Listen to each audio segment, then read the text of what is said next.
Do you feel like you're the one giving in most of your relationships and you're not getting anything back? Like most of your relationships are one-sided and then you are the one that has to take the steps, make the calls, be intentional, and follow through? That can be a really painful and isolating experience, and we don't even understand why it's happening or what we can do to get out of it. My name is David McCormick, doctor in psychology and executive coach, and I've designed the Whole Life Audit as a tool to help you get to a better place in all of your relationships and in every area of life. In this video, we're going to be talking about how we get into these relational ruts of giving way more than we're receiving, and we're going to talk about two specific ways that we can find balance in our relationships and get out of the mud, grow in awareness that's going to lead us to build relationships that feel safe, balanced, and authentic. A helpful way to look at this is looking at relationships as mirrors and thinking about those specific patterns that come up as you are seeing your reflection in the mirror that is the relationship that you have in front of you. It reflects not just the other person, but also your own needs, your boundaries, and your attachment patterns. And this attachment style is something that transcends the decisions you're making today and the way that you think about relationships. We're talking more about a blueprint that was formed in your early years of life with the interactions that you had with your parents or your caregivers. And attachment theory provides a helpful framework for us to look at these relationships and understand that you are stuck in these one-sided relationships not because you are flawed or because something is just wrong with you and you are no good at relationships. It could be that this blueprint that you learned unconsciously when you were a child is coming to light and that you are operating in relationships the way that you were taught to. And a couple things come up when we're talking about this attachment style. Primarily, what are the ways that you show up when you are under stress? When the relationship is causing you stress or something else is causing you stress, how do you respond and react? Secondly, what are the roles that you are taking on in your relationships? Do you always fall into the role of the caretaker, the fixer, or the avoider? Are you there to show up with your strengths, or are you there just to simply put out fires and do everything for everyone else? Once you have the ability and the perspective to see these patterns in your own life, then you have the possibility to change it. When we evaluate the relational domain of the Whole Life Audit, we often uncover this aspect of relationships where there's a lack of emotional reciprocity. And if you can remember from math, I know I don't love to remember math, but when you think about reciprocals, it was simply the flip side of a number. And so when we think about emotional reciprocity, it's that what we are giving does not match. It's not on the flip side of what we're receiving from someone.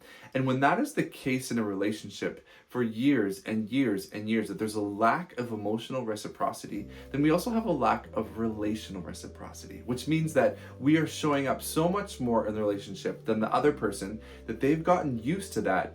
And when we look at the relationship, there's actually nothing there.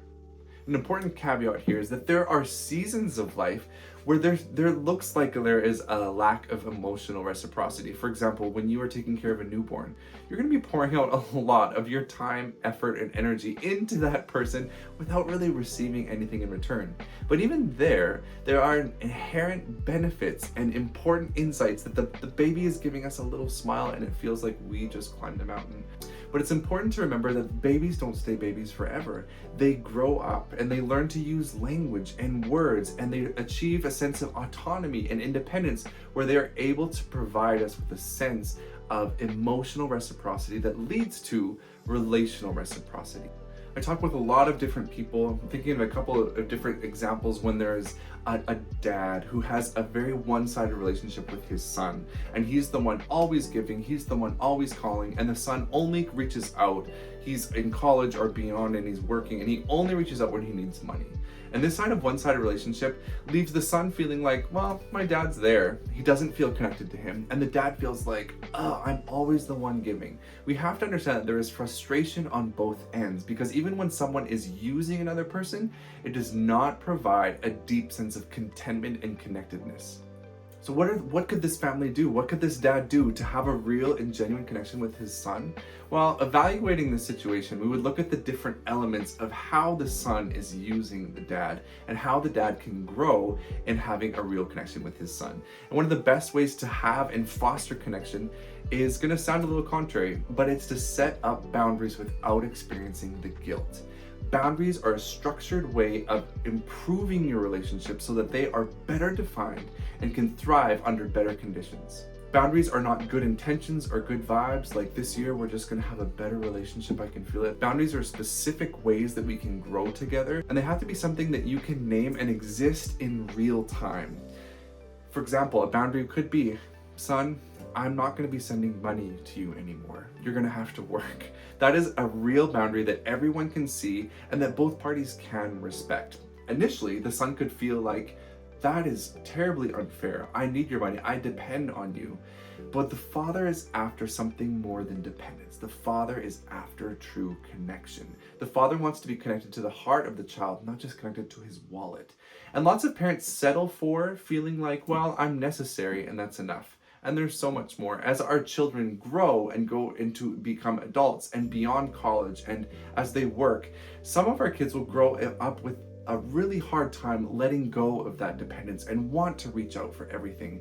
It's the parent's responsibility to grow in these boundaries and not feel guilty for putting those safe parameters around the relationships that are geared towards connection and growth.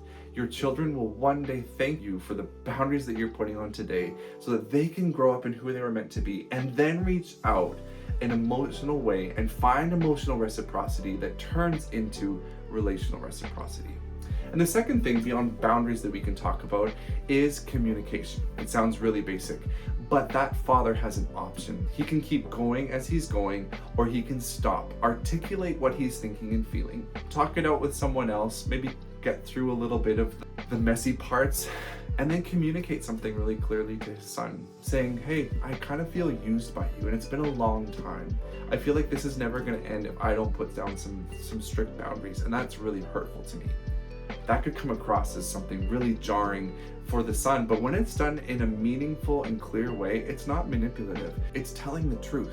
One example I had working with a couple, that they were older and realized that the mom was really struggling with letting go of this aspect of having a one-sided relationship with her children, but it came down to her own anxiety of feeling like, if I'm not needed, then I don't have any worth.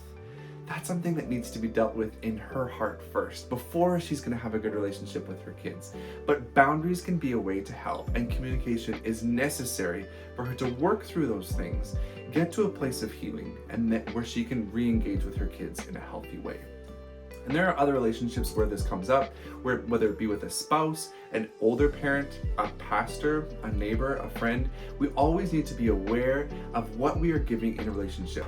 And while love should be sacrificial in nature, it should not be harmful over the long term. So when we're stuck in these patterns for a long period of time, and when we're not getting through, and our kids aren't growing up, and our parents aren't getting the message, and when our friendships still look the same after so many years, we need to take the step.